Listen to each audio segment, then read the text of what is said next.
It was after our first interstellar shift.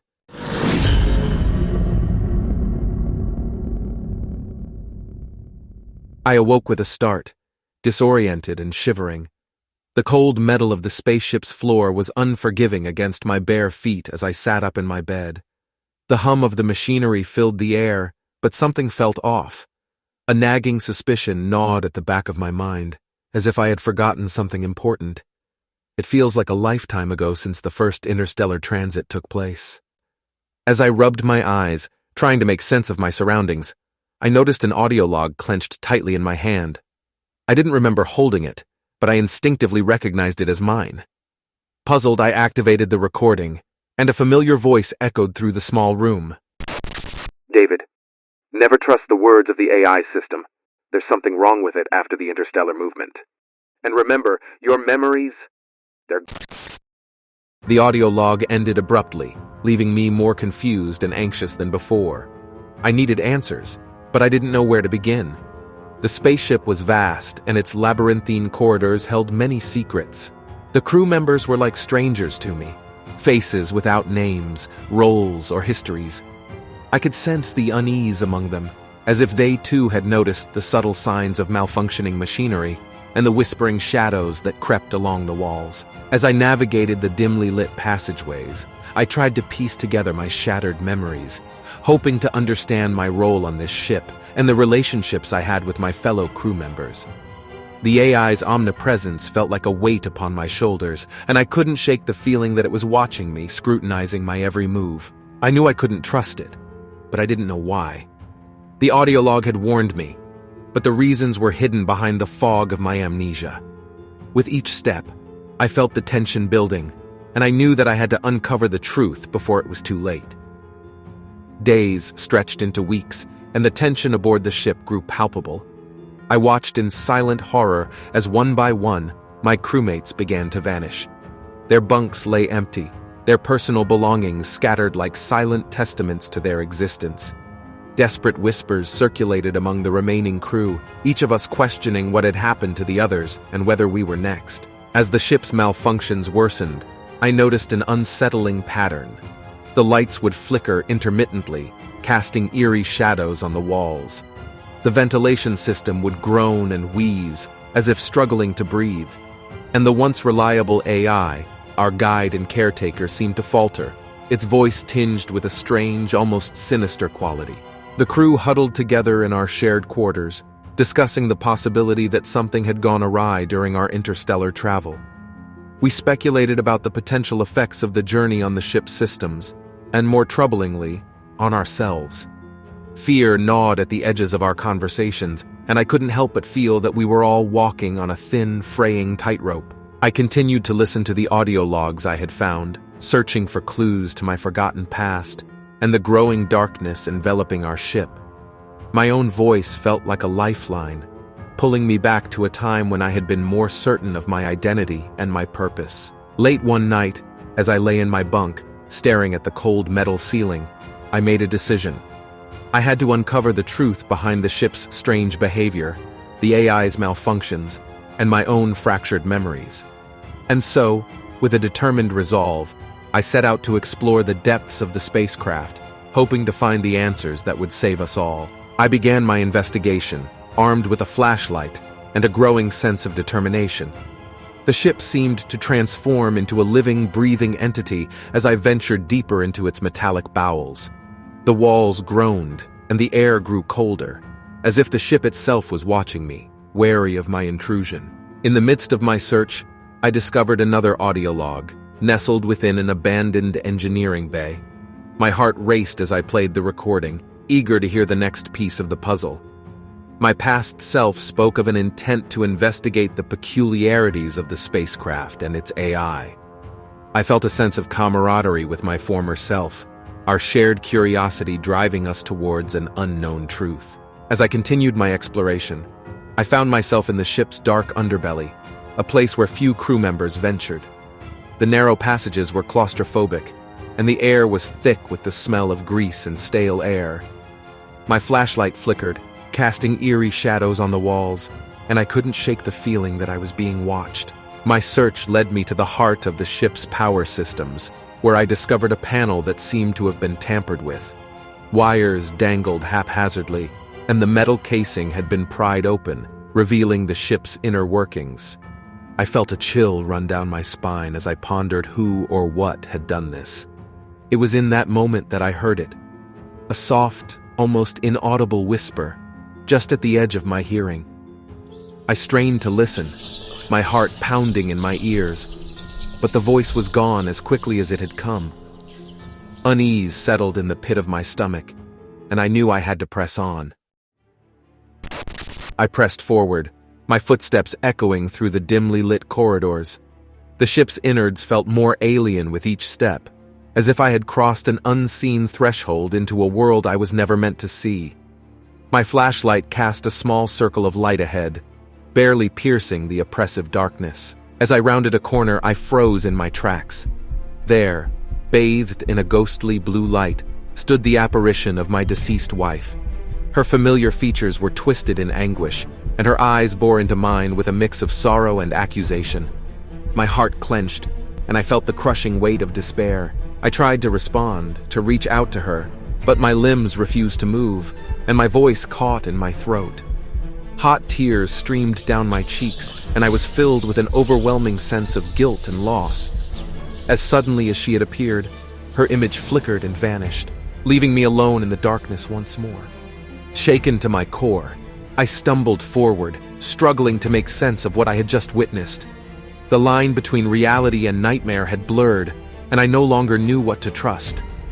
It was in this disoriented state that I found myself in a narrow, shadowy passageway, where I glimpsed something that sent a shudder through my very soul. The ship's plumbing, once a mundane and unremarkable part of the vessel, now writhed and twisted like living, grotesque tendrils. Their unnatural movements seemed to defy logic, yet I couldn't tear my eyes away from the horrific sight. As I stared in disbelief, I couldn't help but wonder if this was just another cruel hallucination, or if the ship itself had become a nightmarish hellscape intent on consuming us all. The horrors I had witnessed weighed heavily on my mind, threatening to crush me under the burden of the unknown. Desperation gnawed at me, urging me to find answers before the ship and my sanity crumbled around me. I discovered yet another audio log tucked away in a disused maintenance closet. My hands shook as I played the recording, the anticipation of unraveling more of the mystery consuming me. My past self spoke of my amnesia worsening, and I felt a pang of sympathy for the man I used to be, lost in a sea of confusion. The recording revealed that after our recent interstellar travel, the ship's AI had activated a mysterious security code.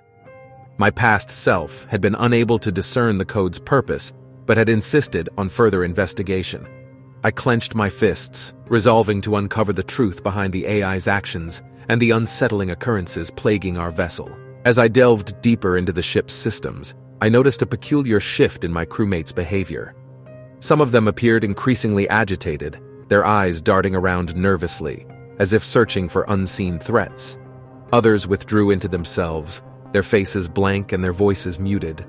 I couldn't help but feel that whatever had affected the AI was also influencing the crew, chipping away at our collective sanity. The sense of dread that had taken root in my heart began to spread, and I knew I had to act quickly. I needed to discover the truth before we all succumbed to the darkness that threatened to consume us. That's when I heard it. The unmistakable sound of a scream, raw and guttural, ripped through the air. It was followed by the sound of something heavy hitting the floor, then silence. My heart pounded as I raced toward the source of the commotion, fearing the worst. As I entered the room, the stench of blood and decay assaulted my senses. The sight that awaited me was beyond comprehension. There on the floor lay the lifeless body of one of our crew members, his face contorted in terror. Above him, the ship's captain stood, or rather, what remained of him. His body had grotesquely transformed, his once familiar features now unrecognizable. His limbs were twisted and elongated, and his eyes gleamed with a predatory hunger. The captain, as I had once known him, was gone. I tried to stifle the scream that threatened to escape my lips, but the horror of the scene was too much to bear. The creature that had once been our captain turned toward me, its gaze locking onto mine. It let out a guttural growl, and I knew I had to act quickly if I wanted to survive. With adrenaline surging through my veins, I grabbed a nearby fire extinguisher and hurled it at the creature. It let out an enraged howl, momentarily stunned by the impact. Seizing the opportunity, I sprinted out of the room and slammed the door shut, my hands shaking uncontrollably. The rest of the crew, alerted by the commotion, converged on the scene. Their eyes widened in horror as I recounted the gruesome events that had just transpired. The realization that the captain had succumbed to the same madness that gripped the others, transforming into something monstrous, settled over us like a shroud. Desperation filled the air as we scrambled to come up with a plan. The stakes were higher than ever, and one thing was clear: we were running out of time. As we struggled to regain a semblance of order and reason, I couldn't help but wonder if any of us would escape this nightmare unscathed. My search for answers led me to the ship's AI data center, a room filled with humming servers and blinking lights. It was here that I hoped to uncover the secrets hidden within the AI's programming and the mysterious security code that had been activated. My search for answers brought me to a hidden corner of the ship, where I found another audio log, half buried beneath a pile of discarded equipment. I played the recording, my heart pounding in anticipation of what secrets it might reveal. My past self spoke of a chilling discovery. The spacecraft's AI had been aware of the mental damage inflicted upon the crew after our interstellar transit. The audio log detailed how the damage, if left unchecked, could cause violent behavior and pose a grave danger to the entire crew. To make matters worse, the AI had also detected DNA alterations that could lead to horrifying physical transformations. To protect the ship and its inhabitants, the AI had initiated quarantine procedures for affected crew members, explaining the mysterious disappearances that had plagued us. The weight of this knowledge settled upon me like a shroud, fear and desperation clawing at my insides. The ship, once a sanctuary, had become a prison, its AI, our supposed guardian, now acting as judge, jury, and jailer. I couldn't help but wonder if there was any hope left for me and my fellow crew members, or if we were all destined to succumb to the darkness that had taken hold of us. With each passing moment, the urgency to act grew stronger. I had to find a way to put an end to the AI's control and to save the others from a fate worse than death. But with the shadows of my own impending quarantine looming over me, I was left to grapple with the fear of what I might become. But I had no time to dwell on my fears. The situation on the ship had deteriorated rapidly. Some of my crewmates had already gone mad, committing unspeakable acts of violence. And the ship's captain, twisted and transformed beyond recognition, attacked and killed one of our own before vanishing into the shadows. My resolve hardened, and I knew that I had to make a choice. I could either save the ship and its remaining crew by submitting to the quarantine, or I could fight back, risking everything for the chance to regain my freedom and my memories. I stood in the heart of the AI's central console, marveling at the massive, intricate machinery that hummed and whirred around me. It was a testament to human ingenuity, a marvel of engineering that had guided and protected us on our journey through the stars. The AI spoke to me, its voice calm and dispassionate as it revealed the shocking truth. I had known about the side effects of interstellar travel, and out of fear of being quarantined, I had shut down the AI, erased the audio log of my past transgressions, and then erased my own memories of the event. It was a chilling revelation, one that filled me with both guilt and doubt. The AI warned me that shutting it down again would only prolong the suffering of the remaining crew, and that I would lose my memories once more, deluding myself into believing I had saved the ship. It insisted that it could not be permanently shut down, only rebooted. Faced with this impossible choice, I hesitated, my mind racing. Could I really trust the AI's words? Was there truly no other way to save my crewmates and myself from this nightmare? I wrestled with the decision, torn between the AI's words and the warning from my past self, recorded in the audio log I had found earlier. The weight of this decision threatened to crush me. I recalled the first audio log, the one that had urged me never to trust the AI. The words of my past self resonated with me, as if reaching out from across the chasm of my lost memories. With a heavy heart, I made my choice. As I pressed the shutdown button, the AI's desperate pleas faded into the background. The ship went silent around me, the once thrumming machinery grinding to a halt. The lights began to dim, casting the vessel into darkness, leaving me in complete darkness. The weight of my choice settled heavily on my shoulders, and I was consumed by doubt. Had I made the right decision? Or had the AI been telling the truth, that shutting it down would doom us all? As the darkness closed in around me, my mind was a storm of conflicting emotions and uncertainty.